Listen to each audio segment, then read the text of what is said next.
comment na nakikita, ang sabi niya, hindi pa ba kayo sanay dyan sa Amerika? Para kayong bago pa lang dyan sa hangin at snow. Okay. Dito po sa Amerika, ay ano po ito, nahahati po ang United States ng 50 state.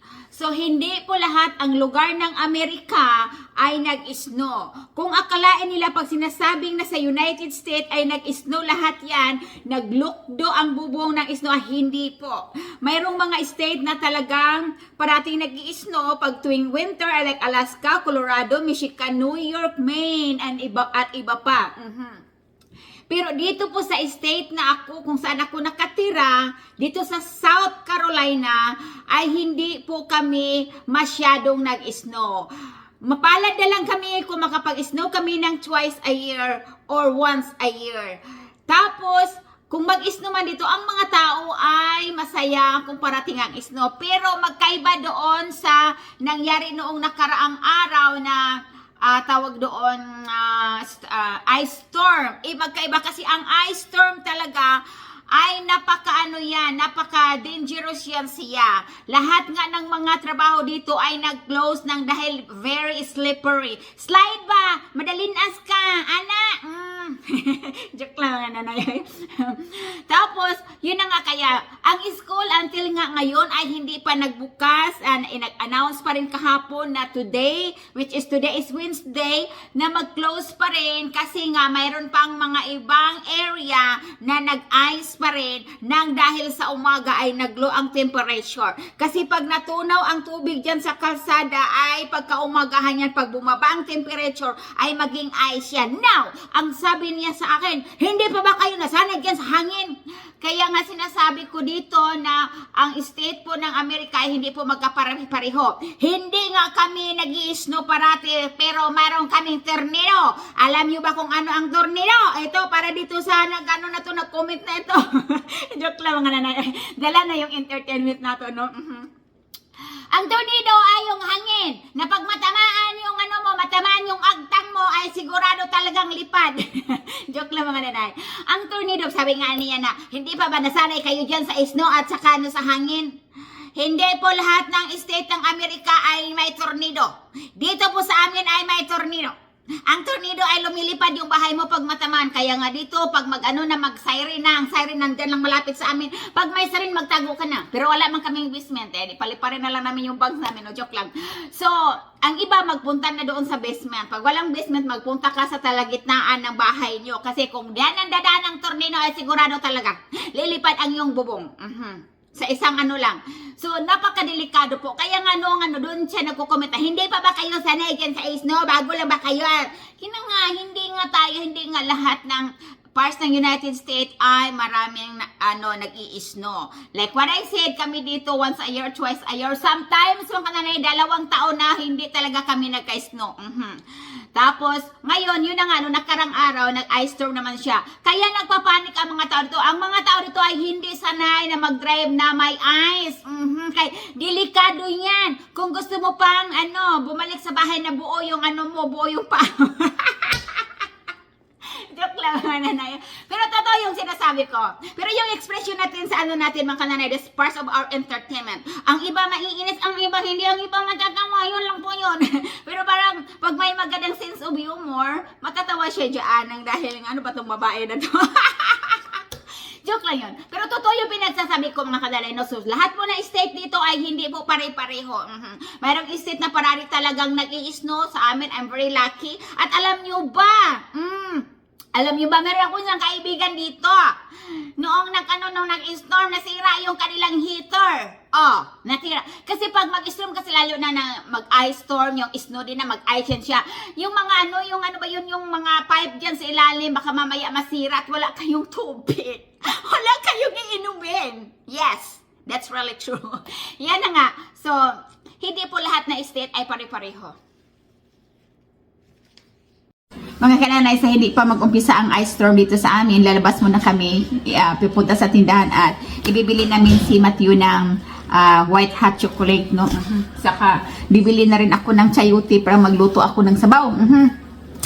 So, alam niyo ba mga kananay, yung electric company, yung galing sa Florida, papunta na rito, hindi pa nag-umpisa ha, pero papunta na rito at mag-stay doon banda sa yung malaking parking lot. Kasi in case na may area na mawalan ng kuryente, aayusin ka agad. So, ganyan sila dito, no? Hindi pa nag-umpisa nandyan na nakapwesto na sila. Sabi ko, nakakatakot naman ito. Ano ba to? Malaking storm ba talaga ito? Kasi alert ko sila mga kananay. Tapos alam niyo ba mga kananay ang naisip ko? Napasok habang kumakain ako, sinabi ni Tim sa akin. Kasi nga nanood siya ng news. Naisip ko talaga sana ganyan sa atin sa Pilipinas. Naisip ko ba yung mga nakikita ko sa internet na kawawa ang mga tao nung binaha, walang rescue, walang, so, kaagad. Dito hindi pa nag-umpisa, nandiyan na nakabang na. Sabi ko, nakakatakot naman yan. Kasi parang ano ba to? Malaking storm ba talaga ito? Sabi ni Tim, parang kung may area na mawala ng kuryente, ayusin ka agad. Pero hindi, nagdepende din ang mga tao dyan. Ang mga tao bumibili na ng generator. Kaya noong Wednesday, mga kananay, yung generator, wala ka na makikita sa tindahan. Ubos ka agad. Okay mga nanay, nakabili tayo ng isda. Mayroong Pilipina na pumunta dito, taga North Carolina. Nagbenta siya ng isda. Of course, mga nanay, ang Nanay Jenny ay present. Ayan, tapos, bumili din ako sa kanya ng bibingka. Yes. Bibingka man daw ito, mga nanay.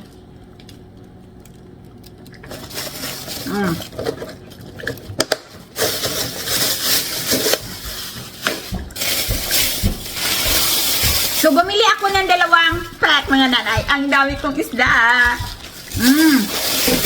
Bumili ako. Ang dami kong isda, mga nanay. Tapos, hiwa-hiwalayin ko to. Ilagay ko doon sa ziplock, no? Sa isang serving, 4 na piraso or 5. Ay! So, ito na siya. 2, 3, 4, 5, 6, 7. 7 servings po siya, mga kananay, no? So, isang lutuan ito. So, mayroong 5 piraso. Pero mayroong isa dito na 6 kasi wala na akong ziplock, no? So, mayroon pa ako sa freezer, mga 2 serving ata yun. Or 5 serving. 2 or 3. Plus, ito mga kananay. So, sap-sap ito. Hindi po ito talakito. Kasi ang talakito, mas siya, mas makapal yung talakitok. Ito ay malapad talaga siya. Tapos, yan, malapad siya at manipis lang. So, sap-sap ito. Hindi po talakitok. Ayan, mga nanay. So, i-ano ko to sa freezer. I-stack ko lang sa freezer. Pag kailangan, gusto kong kumain ng ganito, magluto na lang. So, marami akong isda. Ay! Nakakatuwa, mga nanay. At i-ano ko lang dyan. I-stack ko lang dyan sa freezer. Ayan. Kaya, masipag akong magluto, lalo na pag ako'y gutom. Ayan lang mga nanay, no? Ang isda ni Nanay Jenny. Ayan, wala. Punong-puno na ng isda. Mga nanay, sa video ko na ito, itong mga isda na ito, may nagtatanong, maiilan na nagtanong kung magkano ang bili ko sa isda na yan. So, noong binuksan ko yan, nakikita nyo nakabalot na siya, no? So, bago kasi pumunta siya dito, sabi ko sa kanya, Day, timbangan mo na ako, Day. Tapos, nakabalot na yan. So, tinimbang niya kung magkano ang, yun nga. So, ang binabayaran ko sa isda na yan, ay, $95 US, no?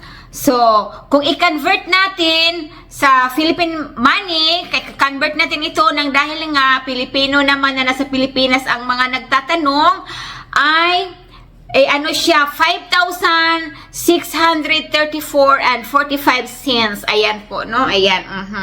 Yun po ang halaga na binabayaran ko. Yes, sa totoo lang talaga, medyo mahal talaga siya. Pero mga kananay, kasi yung nagbenta na yan, pumunta taga North Carolina sila. Pumunta sila ng Florida kasi may kaibigan sila doon. At yun na nga, nagkumpra sila ng isda. So, syempre, yung pag-travel pa nila mga kananay, yung pag-effort pa nila mga kananay, yung lahat-lahat na. So, kailangan talaga mayroon kang ginansya or profit, no? So, tamang-tama lang po yan. So, at least mga kananay na nakakain ako ng sap-sap. So ngayon mga kananay, marami nagsasabi doon na hindi daw yun sapsap, pampano daw yun, talakitok daw yun. Ngayon, wala lang akong pampano. Alam ko po ang hitsura ng pampano kasi parati akong kumakain ng pampano noon. So, ang talakitok, ito yung hitsura ng talakitok. Ayan, talakitok. Mayroon ako. So, ito talagang nabili ko ay sapsap talaga. Kahit sa amin sa probinsya sa Mindanao, sapsap talaga ito. Kasi ang pampano, ano siya, thicker and more malapad na big. Ito siya, di ba, hindi siya masyadong malapad. Oho, ayan, talakitok daw yan. So, ito talaga mga kananay, frozen na nga siya. Hindi yan pampano. Sapsap talaga yan. Ano yan siya, tawag doon, malapa, ano ba, manipis yan, malapad na manipis. So, ang sapsap din sa amin ganito, medyo may mas malaki pa nga nito, mas may malapad pa ng kunti wide. Oh. So, sapsap talaga ito, hindi po ito pampano. Ayan, oh, di yan pampano. Ayan, oh, di yan pampano. Iba yung pampano. Ang pampano ay malaki yung pampano na makapal. Ito mga kananay, kasing cute ko lang. So, yun po. Sapsap yan. Kasi pinaliwanag ko lang dito ng maigi. Kasi nga, maraming nag-anuhan doon. Pero okay lang naman yun. Kasi nga, nasa camera lang naman nakikita ninyo, di ba? Oh, I love you all. Pero yun, pinapaliwanag lang natin. So, ito nga yung talakitok. So, ayan na, naliwanagan na kayo ha. Pinaliwanag. Ay, no, nilagpot na. Nilagpot ng ice ako ang mata. So, ayan po. Sapsap po yan siya. Sapsap. Kasi siguro ang sapsap na nakikita yung katulad ng tuyo na sapsap na maliliit. Yan, mayroong sapsap na kasing beauty ko. Joke lang mga nanay. Pagbigyan nyo na ako. Parang awa nyo na.